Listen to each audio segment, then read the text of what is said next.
Good morning, good evening, good afternoon, in that right order. Welcome back to Cannon Fodder, the channel for Arsenal fans all over this world. Yes, it's the Monday Night Chats, -1.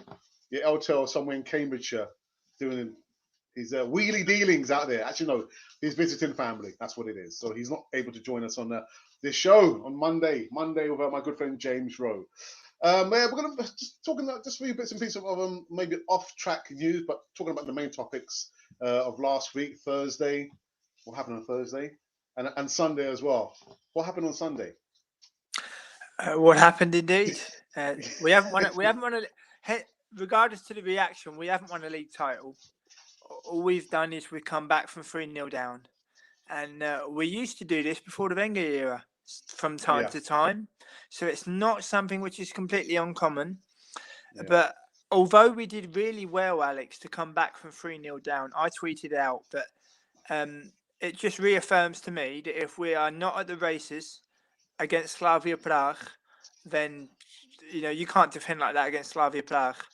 So we've really got to kind of tighten up at the back and realise that we're in a real hard fight to reach the potential final of the Europa League. And I think your prediction at the start of the season, I think the timing of it as well, where that could be a potential semi-final. But for me, the dynamic is completely different. I don't hear anybody talking about the fact that we are away from home in the second leg and we are at home first. Whereas against Benfica, both games on neutral ground, and against Olympiacos, we was away from home first and then at home. Slavia Prague is completely different, and we've got to not fall in the trap that Glasgow Rangers did and Leicester City did, where they're not easy. They're not an easy team to play against. And if we're not at our best, we won't go through. I would go so far as to say we need to win the home leg if we really want to kind of really be confident going into the away leg, because Rangers drew in Prague, Leicester drew in Prague, and as much as I would love Arsenal to win the Europa League, one thing that I cannot fathom, and I think about it quite a lot lately, in an era where we have a coach who doesn't seem to care, players that some are fair weather, a coach who's still very much learning his trade. Why is that the recipe for eventual European success after 27 years? That's not a recipe for European success. What that is that it's a recipe for a stay of execution. That's what it is. And as much as I would love Arsenal to win the Europa League, I really can't see it. I would love Arsenal to win the Europa League, but honestly, in all honesty, I really cannot see it. Okay, well, listen, I've got some questions for James.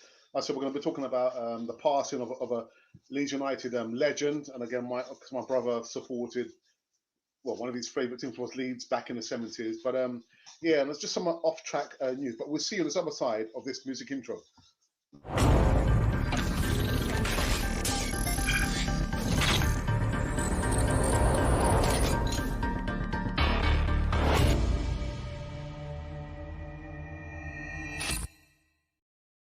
Yes, yes.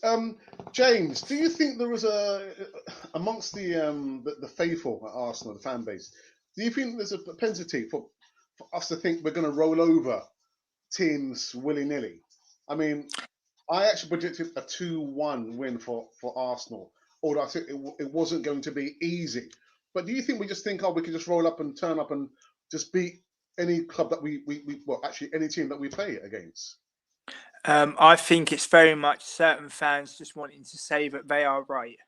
I've seen some quarters today celebrate Arteta's 50th match as Arsenal manager and proclaim progression. But when Unai Emery had 50 matches, nobody said anything about it. Nothing at all. So they're very much, so long as the cap fits, wear it. But in the real world and in football in general, it really doesn't work like that. And I just think that we've got, especially the younger generation, Alex, they've never seen Arsenal win a league title, and they've certainly never seen Arsenal win in Europe. And I just think that they get the impression that Champions League, it's our only route into the Champions League. These were the same fans a couple of years ago who didn't want anything to do with the Europa League. and now they're literally bending over backwards to try to win it. But Mm. if you look at the teams that are left in it, if you look at our draw, if you look at the potential semi-final draw, not excluding Dynamo Zagreb, I would love to see their reaction if we do face a Villarreal and Unai Emery knocks us out. And I was thinking about it the other day. If Villarreal win the Europa League, if they do, that means that Unai Emery has won 4 finals out of 5. And for a club that hasn't won a European trophy for 27 years, to dismiss him at the first sign of trouble, it's a little bit strange, isn't it? Mm. Mm. It's a But little James, bit you know my strange. thoughts on Unai Emery. You know my I thoughts, I and know, but as the story is coming back, where it's looking likely that we may face them in the semi-final, not excluding Dynamo Zagreb and not excluding Slavia Prague. It's anybody's cup. But I was thinking about it the other day. We reached our first European final for 13 years. We did not play well. Players and the manager have to take responsibility. But that kind of malaise after that defeat kind of set in stone what was going to be a difficult second season anyway. But I mean, for someone to reach the club's first European final in their debut season, it's a hell of an achievement. And then you've got people saying, "Oh, we messed up Europa League at the end of the season, messed up Champions League qualification at the end of that season. We messed it up in the December, having a poor run of results away to Southampton and losing away to West Ham, and Aubameyang missing the penalty in the derby.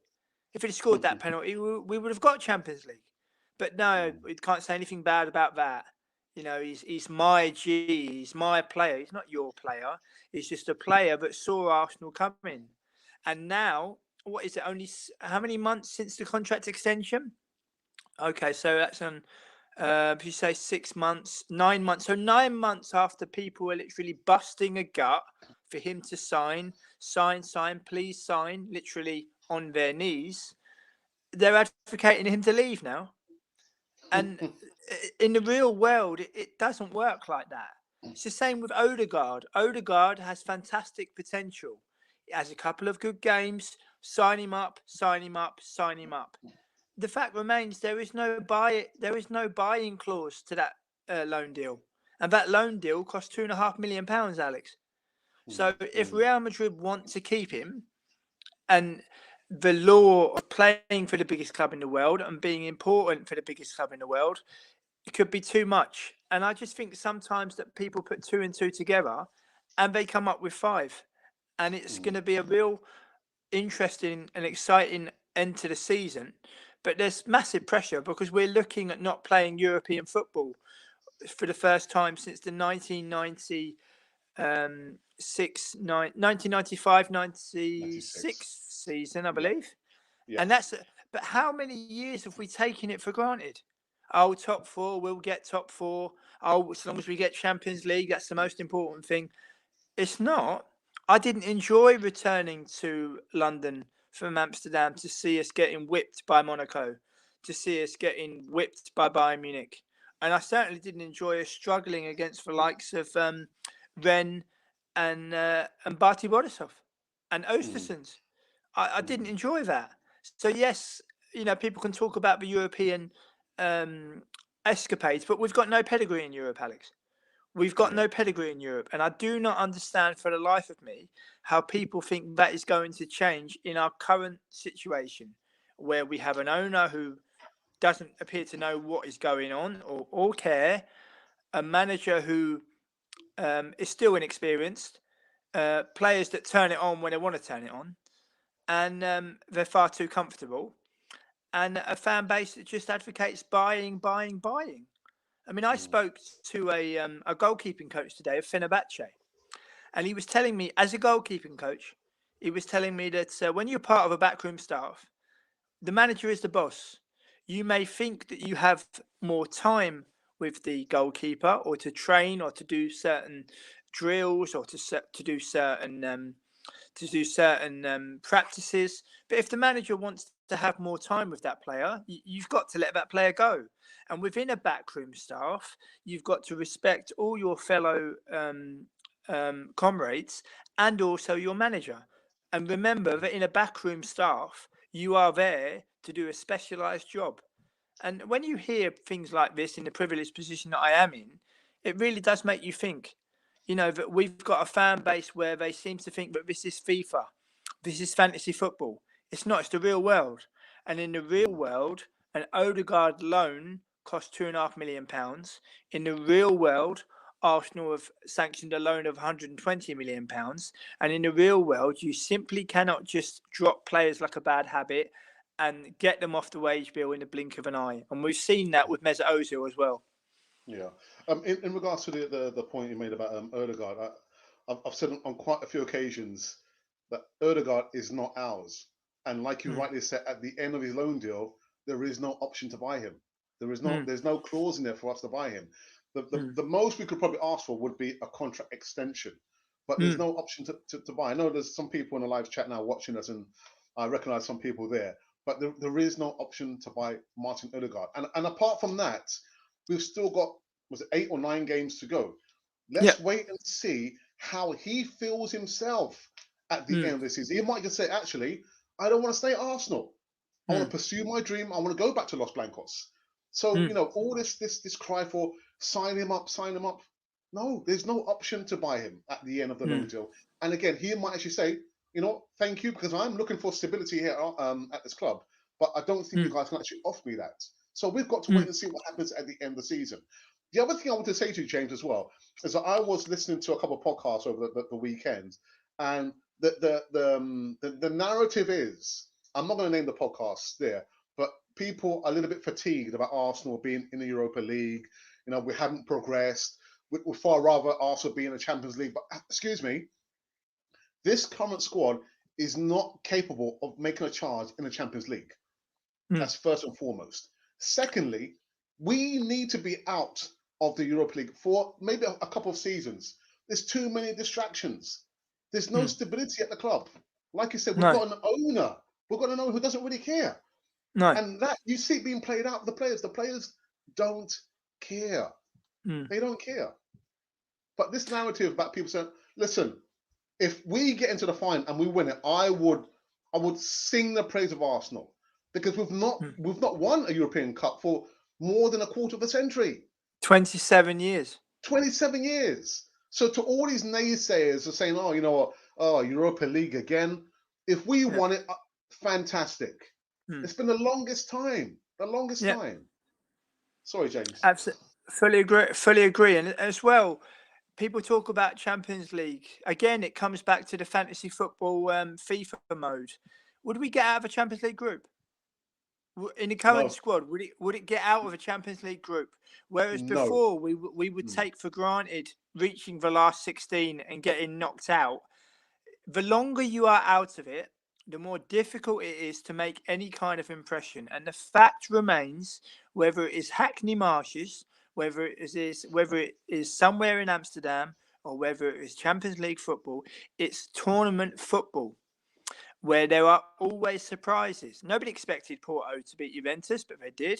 Nobody expected Slavia Prague to reach the quarterfinals, but they have done. It's tournament football. And in tournament football, you always get surprises. And as I say, I've spoken to enough players and managers and people within football. And football, in terms of different cultures, in terms of different clubs, it's not one size fits all. Some clubs are bigger than others. And as I said to someone on Twitter yesterday, the only player I can think of who left Real Madrid and went on to make a success of his career is Arjen Robben. I'm not just saying that because I live in his country, but he's the only Real Madrid player that I can think that left the club and went on to bigger and better things, because very few of them do. Because you've reached the pinnacle, you've reached the top, and once you leave, there is only one way to go, and unfortunately that is down. And also, in terms of Odegaard, I've seen him play on loan here in the Netherlands for Heerenveen and Vitesse. So all of a sudden, going back to Pablo Mari, who also played for NAC Breda in the Netherlands. So 1 minute you're playing for Nakbareda, next minute you're playing for Arsenal. 1 minute you are on loan at Heerenveen, you are on loan at Vitesse, next minute you're playing for Arsenal. We really do need to come away from this price tag, clout, social media active presence for judging players. Leicester have reached the FA Cup semi-final. Now, you imagine if they win it. I was thinking yesterday, you imagine if they win it in an age where people have to leave the smaller club in inverted commas to go on to have success. That will mean that if they do win it, Jamie Vardy and Mark Albrighton would be FA Cup winners and league winners with Leicester. What an achievement that would be for two excellent players. And I defy anybody to tell me that neither of those players would make a difference for Arsenal Football Club. I would take both those players in a heartbeat. But then again, it goes back to the same old adage of the Arsenal Twitter. Oh, he's got no resale value. Oh, he's too old at 31. The fact remains they are two excellent footballers who are literally enjoying the fruits of their loins. And the fact remains that Leicester in 2015 were in a relegation battle. And Leicester within 6 years have made more progression than Arsenal have in a decade. And we wasn't involved in a relegation battle. So therein lies your tale. Well, actually, the last time he was on, James, I actually forgot to talk about Chris Wilder, who has now left, the club. And I think we spoke literally the next club he goes to. I'm absolutely sure that he will be an absolute success. When you think Fully about agree. His roots, where he started from, seeing the hard times, the tough times, and reaping the rewards with the same set of players. Very, very humble, but he ekes out the most from this set of players. Only for the club to let him go, to me, doesn't make any sense. Doesn't make any sense at all. I think it's down to the owners and a difference of opinion. It does make me laugh when I see people going, my manager, my G, my man, when they don't know what they've done off the pitch. I've spoken to 3 players, Sam Deering, Ian Morris and Richard Stearman, who all have their own stories about Chris Wilder, especially off the pitch. In the case of Ian Morris dislocating his kneecap and fearing for his livelihood. And Chris Wilder said, no, you're going to come back and we're going to get you the best treatment we can get you. This is at League 2, mind. And you're going to be a huge part of our promotion push. And he was. The same with Sam Deering. Sam Deering broke his leg on the eve of the season. And he thought he was going to be completely forgotten about. And Chris Wilder said, no, we're going to look after you. We're going to make sure that you get the best treatment and you're going to come back stronger. And this is lower down the football chain of football. This isn't Super League. This isn't FIFA. This is real life.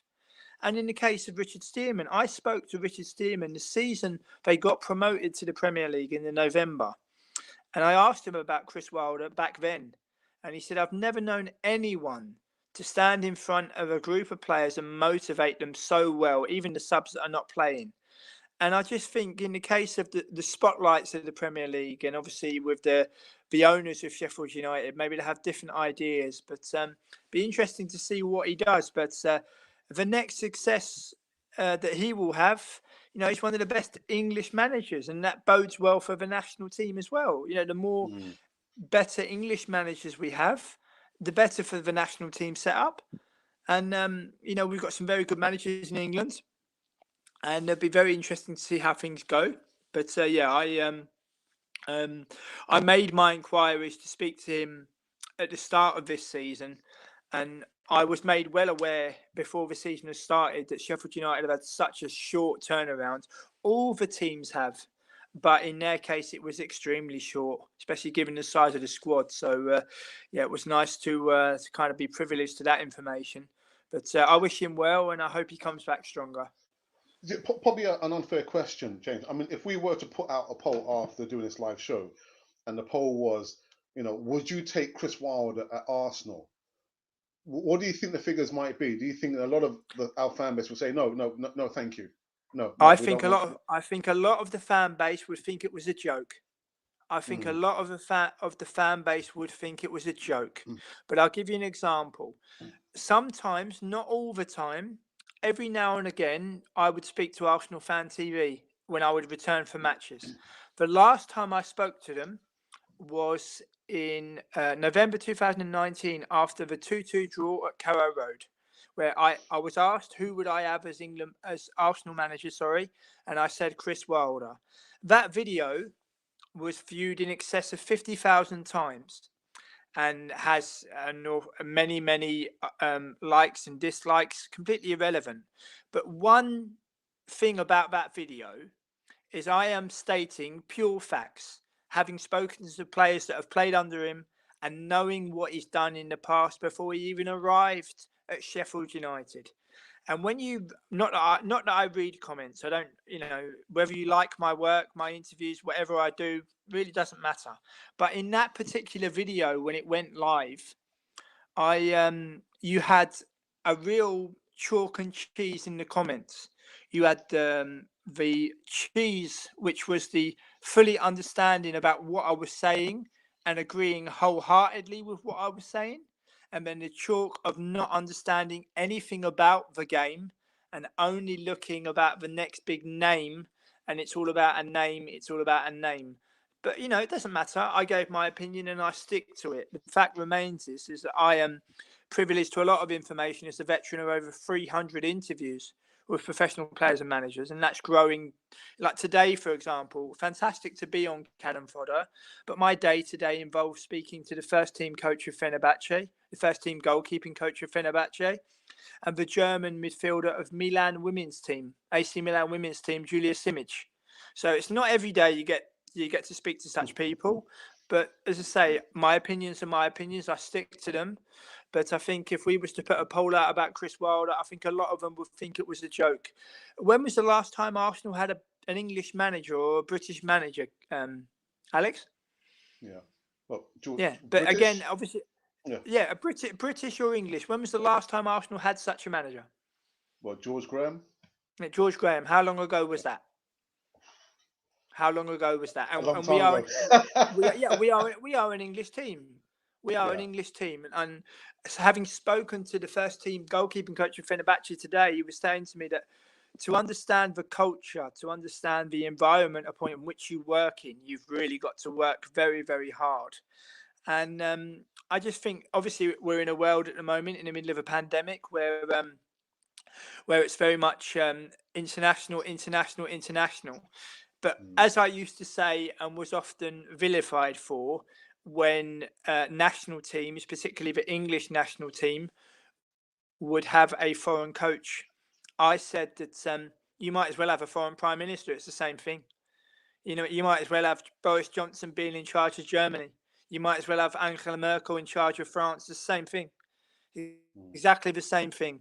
But obviously, in the world we live in now, it's very much international, more exotic names are for a lot of people a lot better. When most cases, that's not true at all. mm, mm. Ah, dear, I despair. Anyway, guys, who's just watching now? I've got James Rose on the Cannon Photo with me, the Monday night chats. Usually would be like three of us. Eltel's just gone north to visit some family members, so he's not able to join us. So I've got James Rose with me here. James, how long have I known you? A fair while. Was it 2 years now? 2 and a bit. 2 and a bit years. 2 and a bit years. 2 and a bit. It I it was can't think fantasy. for the life of me why you've not been signed up by a club. Why? I don't know. Yes. I don't know. I know things are going very. I know things are going really well. I mean, I look back on a fantastic portfolio. To reach the 300th interview, to have spoken to people like Simon Barker, Jamie Carragher, Graham Potter, Danny Cowley, Viv Anderson. Fantastic. Like today as well. Fenerbahce in Milan. It's not every day, is it? But it's like a player who maybe hasn't been scouted yet, where you've literally got to interview after interview, game after game. You've got to give it your all, and we shall wait and see what happens. I've started to make a list of every club which has viewed my LinkedIn profile, and we're 30 now, including our club, which is lovely. But as soon as someone knocks on the door and comes to say hello, the better. Yeah, yeah. And like James and myself, we've got a few sayings, but there's always someone watching. There's There always someone is. watching.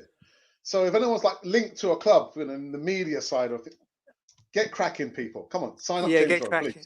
Yeah, Yeah. if you want to check out my work, you can check out my work on Football CFB as well as The Secret Footballer every Wednesday. I've heard from the publisher of The Secret Footballer that they are very happy with the written interviews, especially with the content coming up as well. So absolutely delighted about that. I received from the publisher, they let me know that in their words, they knew it was always going to go well, but that it was going to go this well, they wasn't quite so sure. So they're absolutely delighted, and Yeah.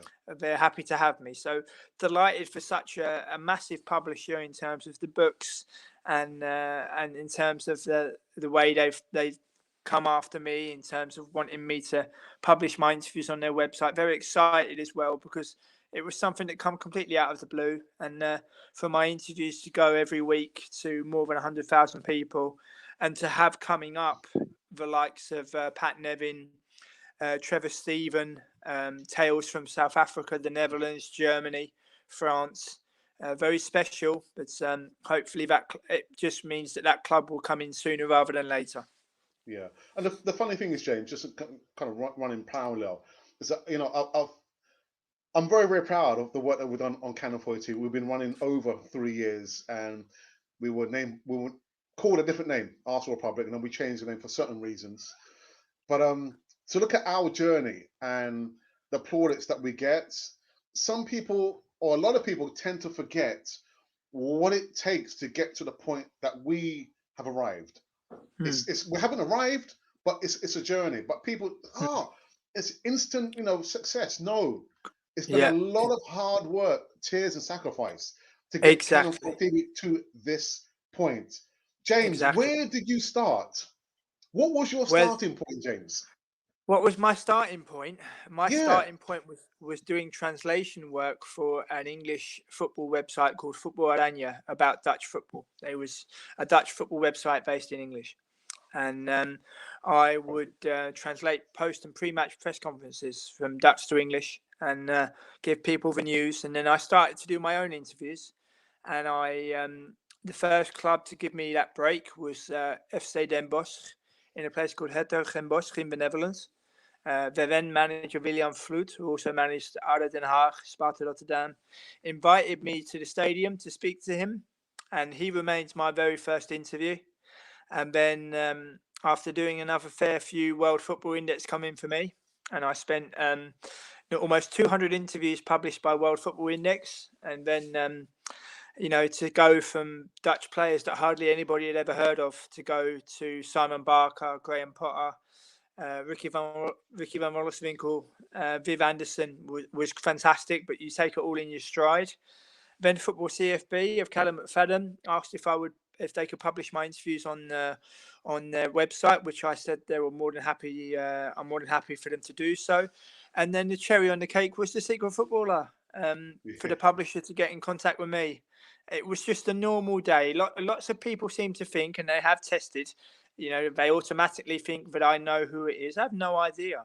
All I know is that the publisher who behind those books were the people that got in touch with me. Can we publish your back catalogue and future interviews? So obviously, as we always say, there's always somebody watching. And the feedback has been absolutely tremendous. It has Yeah. been a little bit of a culture shock for them, because obviously it's primarily British-based football. And for them to see and to read about the Gambian striker of Zurich, or a Dutch manager, or a women's player playing in Portugal, it's a little bit of a culture shock for them, but they're starting to warm to it even more. And the big dream is to hopefully work on the media side of a professional club one day, because you sow seeds where you're dealing with lots of different people. I mean, I spoke last week to the sporting director of Hertha Berlin. This is a Bundesliga club involved in a relegation battle. And I managed to speak to the sporting director, Arne Friedrich, for 20 minutes about his career, and his current commitments, and to go from going to Breda, Enschede, Hertogenbosch, to going to the sporting director of Hertha Berlin, you just take it all in your stride. You just take it all in your stride. And today as well with Fenerbahce and AC Milan, it's people think that it fell out of the sky. I Yeah. get a lot of people, Alex, Yeah. telling me, Mm. can you give me contacts? Do you have any English speaking contacts? To which I reply, the majority of my interviews are done in Dutch, not in English. The majority are done in Dutch. And Mm. in no way am I obliged to give any personal information to any third party. But a lot of people look and think, well, if he can do it, I can do it. But it simply isn't that case. I've had Yeah. people get in contact with me, Alex, where my interviews are written and they will write in their DM messages and LinkedIn messages, I will watch your interviews. And I thought, well, that's funny because you can't. You can read them, but you can't watch them. But I don't know if it's a cultural thing. I don't know if it's a generation thing. But I used to read World Football Index a lot, and when you would read the likes of Tim Vickery, and when you would read the likes of Brian Glanville, these are the best of the best of the best. So you read about Mm. them and you learn. And obviously, you have your own rhythm, you have your own way of doing things. You can't copy anyone. You're the boss of what you write. And but I suppose people are now. It's all about the views. It's all about the likes. And I get almost every day. Are you going to come on YouTube? Are you going to come on YouTube? And I keep saying no, no, no. And they look at me and they give correspondence as if I'm an alien. And I try to explain to them, Alex, if I interview a Dutch player or manager, it's entirely in Dutch, not in English at all. So that means that I would have to create the video, crop and paste the video, put all the subtitles in. Would cost a lot more time to create content, as they say. Whereas Mm. if I interview a Dutch player, I can have it translated within 2 hours, which means Yeah. it's ready to go, ready to be published on a particular day. Bob's your uncle. Thank you very much. So I'll stick to what I know. Absolutely. And James, listen. Yeah, I'm so proud again, to call you my friend. I've met you on a few occasions, but 2.5 years, and Yeah. I know it's like the number's been fluctuating. There's always someone watching. So if anyone's like linked to a club, please reach out to James. I'll leave his Twitter handle in the description box at the end of this live show here. Before we go into the live chat, I did speak about this on Sunday with my brother. Peter Lorimer, one of his favourites, passed away, age 74. I didn't realise the youngest player to play for Leeds made 705 appearances and scored 238 goals over two spells spanning 23 years. Another a member of the legendary Don Revie era gone. Yeah, I don't know, James. Do you want to say anything about Peter Lorimer? You want to say anything about him? Fantastic player. Obviously before my time, but had the hardest shot in football by all accounts, Yeah. and tremendously loyal to the club. Leeds are a massive football club. They really are, and obviously Jack Charlton as well. Also, only Mm. played his entire career for Leeds. A massive football club. One of my regrets, which I hope to put right as soon as I possibly can. I've never been to Ellen Road. It's on the top of my list for an away day next time it's possible. But that Leeds side, they remain one of the best sides English football's ever produced. People still talk about them now, and they almost won the European Cup when they lost the final to Bayern Munich. They came very, very close to one league titles to beat Arsenal in 1972 as well in the FA Cup, and fantastic team, fantastic club, and sad for the family and friends of Peter Lorimer, a true club legend. And one thing I wanted to touch on, there was a fantastic quote from the chairman of Leeds, literally saying wonderful things about Peter Lorimer. And I thought to myself, when an Arsenal legend passes on, which is going to happen to all of us, but when an Arsenal legend passes on, is Kroenke going to do the same? Is what Andrea Lasani did about Peter Lorimer, to say such lovely things. I wonder if Kroenke will do the same when the time comes for our legends. Mm, mm. Let's go to a live chat, maybe for the first and actually last time, as who's joined us. I've got who have I got here? I've got Des McLeod. He says, "Hi Alex, respect to Paul Reed. We need to get child abuse." Yeah, that's the other thing that we're going to be covering those issues there, racism out of the game because the beautiful game is being tarnished. I did want to ask James about Slavia Prague and Rangers game there, but I guess maybe we'll leave that towards the end. Hi James, sorry to start on a downer. Had to get it off my chest. Whose top are we wearing there, mate? Colombian, the Colombian top. I blame my wife for that. Gary, DWTT says, hello, Alex and James. How's the weather on the side of the pond?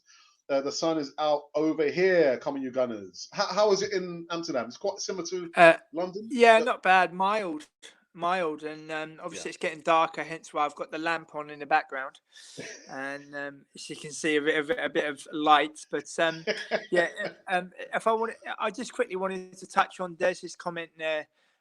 For all the think tanks and for all the ways to eliminate the abhorrent racist abuse that we find in society and also in sport, but particularly in sport, they've really got to start to clamp down now, Alex, where persistent offenders, immediate relegation and banned from Europe for a long time. If you really want to get a grip of it, I mean, to give you an example, do you remember years ago when Arsenal played PSV Eindhoven in the Champions League in the 2002-2003 season? Yeah, I do. PSV Eindhoven were convicted Yeah. of racist chants, and this is 2002 we're talking about here, and that was only 19 years ago, and they were fined a paltry €13,000. And obviously, we are now 19 years on, where people hide behind keyboards, people look to say the most abhorrent things. But I think particularly in sport, persistent offenders of particular clubs, they need to face immediate relegation. And if they're playing in European competition, they need to be thrown out straight away.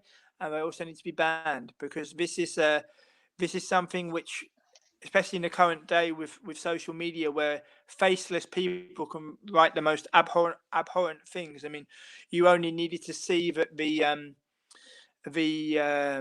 perpetrator of Wilfred Zaha last summer apparently was a 13-year-old boy.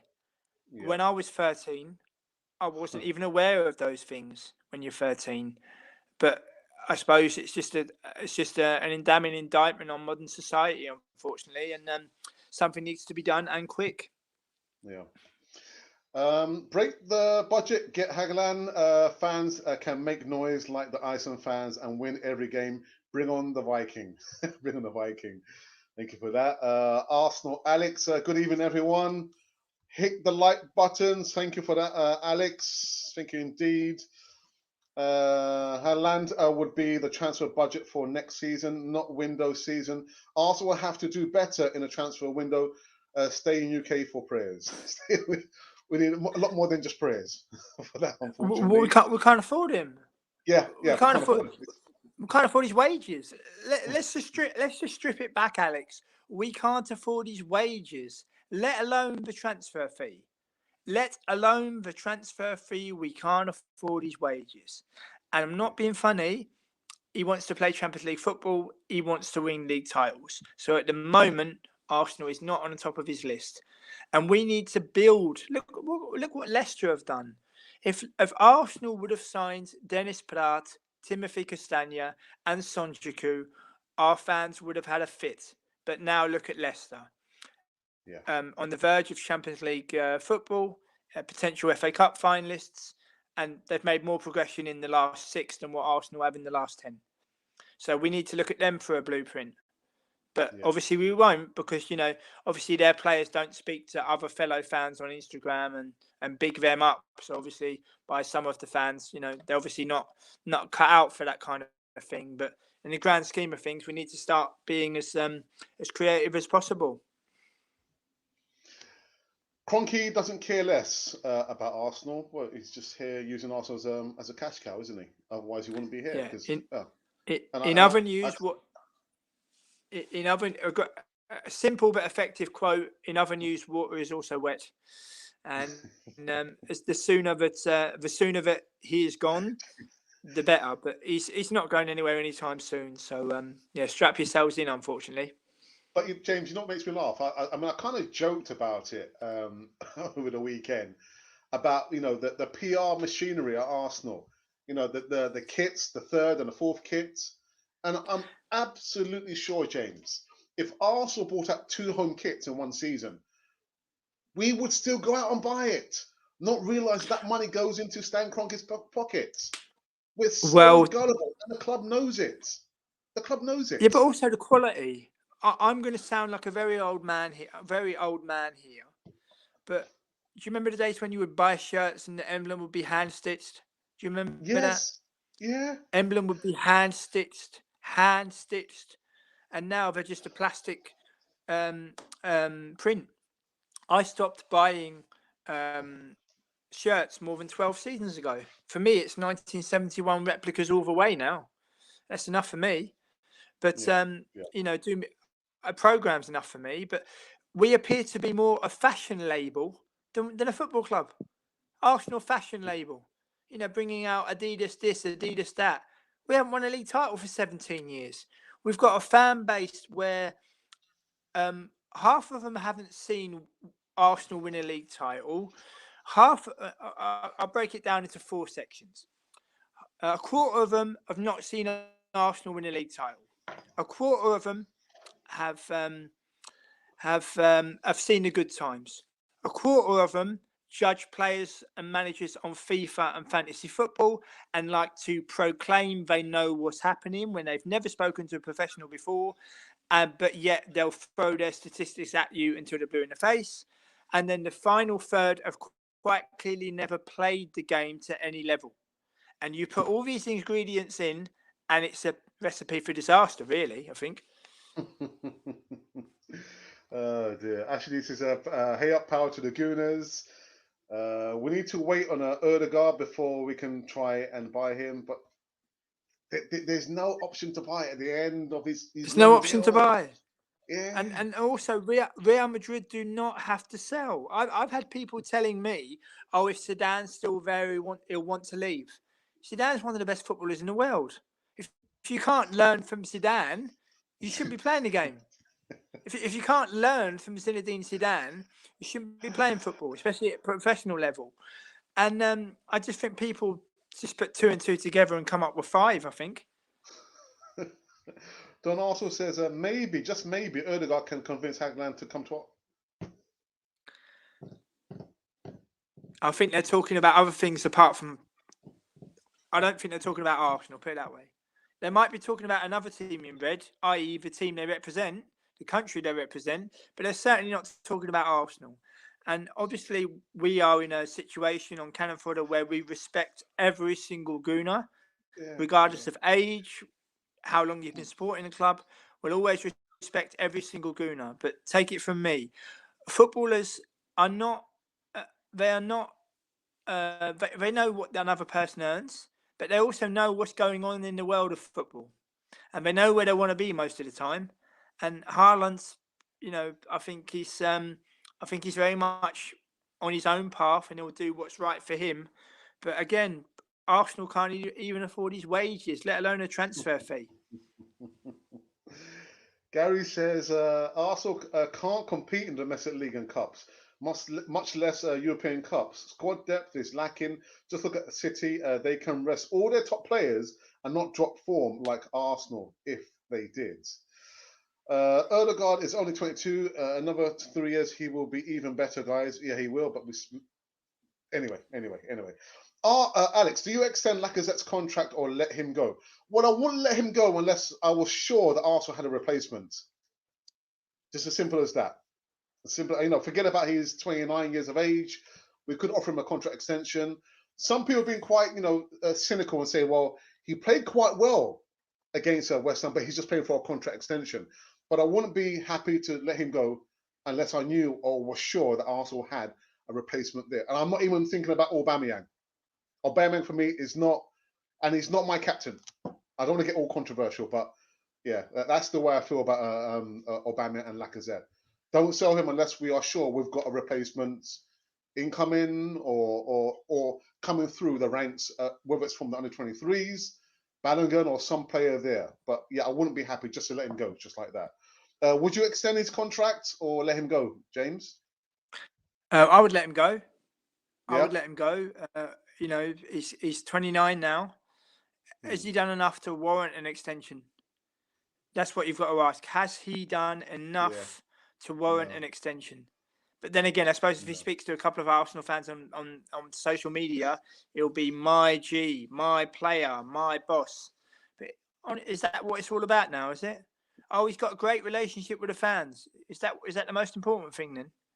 Fans are extremely important, but first and foremost, he's a footballer, and first and foremost, he's got to do what he can on the pitch, and we just need a complete clear out. We need a Yeah. complete clear out. I saw a fantastic quote, and I'm not trying to pick on any particular player, but for the younger generation who never saw Patrick Vieira play football and never saw Patrick Vieira play for Arsenal, we now have Granit Xhaka playing in the position that Patrick Vieira used to.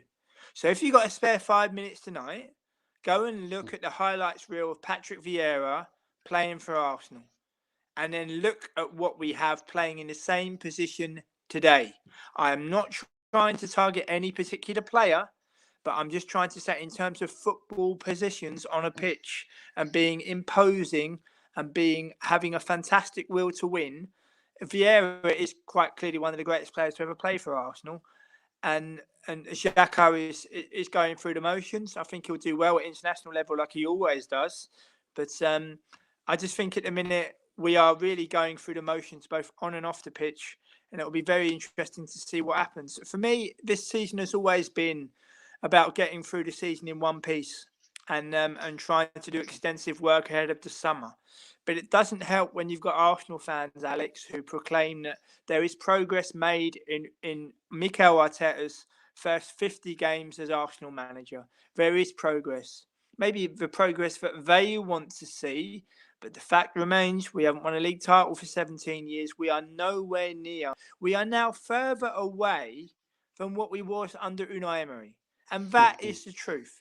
You might not like it, but it is Yeah. the truth. We are further away from any potential progression at the top end of the table, or any potential progression in terms of moving on as a football club than we were under Unai Emery. People will not like that because they didn't like Unai Emery, but I don't hear people mocking Mikel Arteta's Spanish. I don't hear people mocking Mikel Arteta saying good evening. I don't see people doing that. Maybe they've learned, or maybe it's very much an agenda of I want that one, not this one. It's not a sweet shop. It's not a sweet shop. My first Arsenal manager was George Graham, and then come Arsene Wenger. Still remember Stuart Houston and Pat Rice as caretakers. Obviously Bruce Rioch as well, and also Unai Emery, and now Mikel Arteta. I haven't chosen any of the Arsenal managers. I'm just a supporter. But we are just in a very, very strange way at the minute, where we appear to, a lot of the fan base, particularly the younger generation, there's a huge disconnect between the young and the old. And I really am intrigued when we get back to fans in stadiums. Are we going to see that on the terraces? Are we going to see that in the crowd in terms of difference of opinion? Or are we just going to go back to how things were? I think that's very curious for me, how that will pan out. Well, so just a few more before we wrap up this one. Gary says, do you believe Arsenal, after clearing their books this season, will spend? I fear outgoings will be more than incoming players.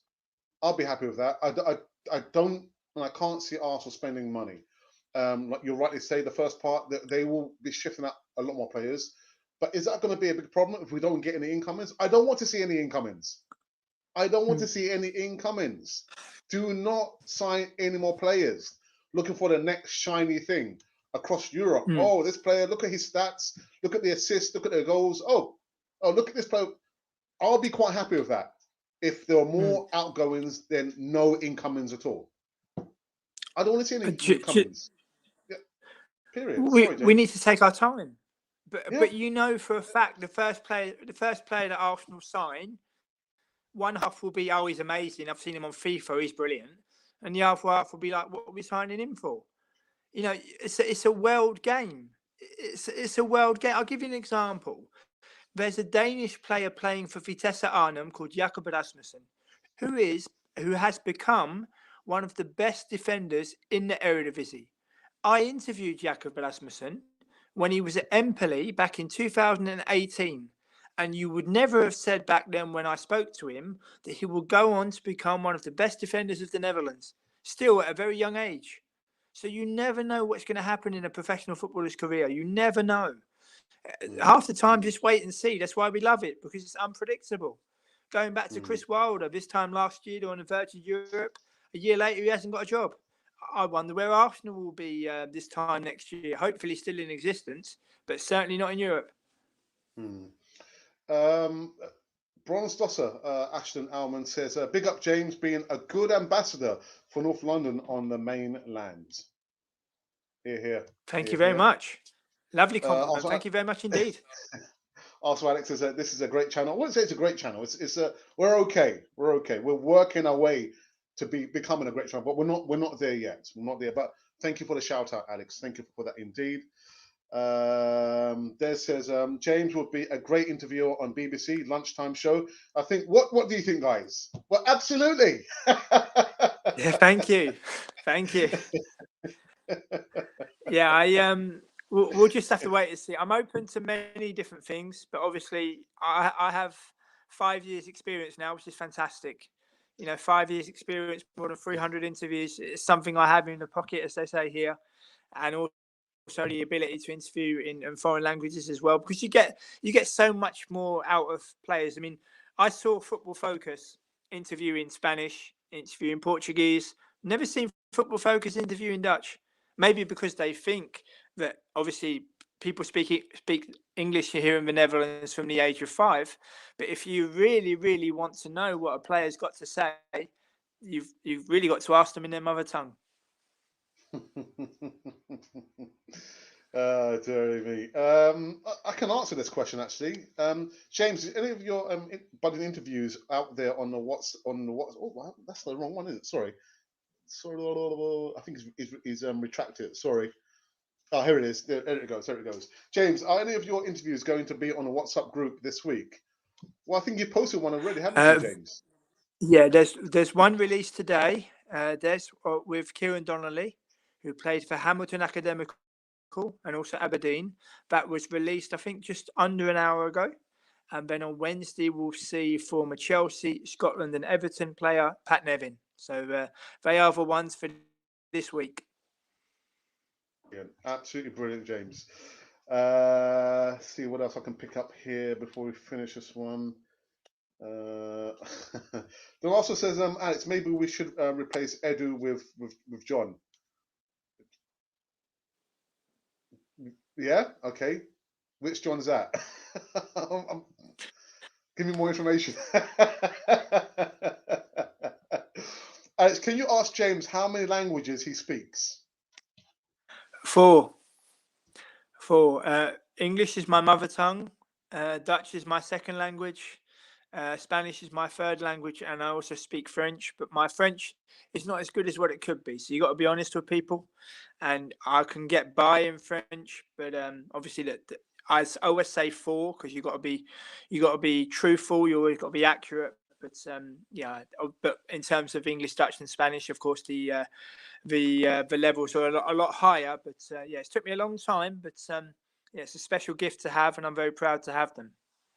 Yeah, but James, we did a show about that, didn't we? About the ability to speak another language. Did. It was last year, We wasn't it? did. Maybe you want to go back into the archive. We did a show about you speaking Spanish and me speaking Dutch and the trials and tribulations. And I remember your story where you had to get somewhere on time and you were a little bit worried about asking someone, but you thought, no, I've got to get there on time.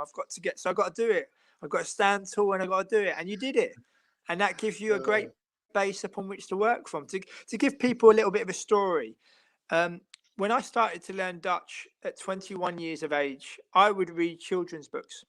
And there was one particular day where I was reading a children's book about a little rabbit called Nantje, where she would go and visit her grandmother. She would go to the beach. She would go and do whatever she would do on her adventures. And I was reading this book in an Amsterdam tram one day when a lady stopped me and said, in English, well, obviously I'll translate it into English.